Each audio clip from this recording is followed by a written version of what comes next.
এদিকে মধ্যরাতে দুই উপদেষ্টার বাড়িতে সেনাবাহিনীর অভিযান, মিলেছে সম্পদের পাহাড়। দুই উপদেষ্টার গ্রেপ্তারের দাবিতে রাজপথে নেমেছে শিক্ষার্থীরা।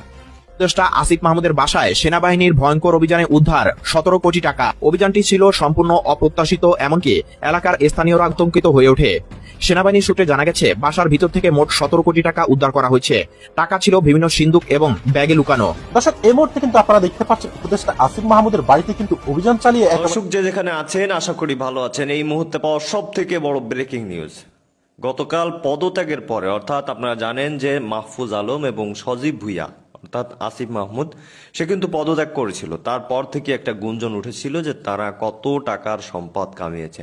রীতিমতো অপ্রত্যাশিতভাবে তাদের বাসায় রাতে মধ্যরাতে সেনাবাহিনীর অভিযান হয়েছে এবং সেই অভিযানে কোটি কোটি টাকা মিলেছে বলে আমরা ভিডিও দেখেছি। দর্শক, কথা বাড়াচ্ছি না।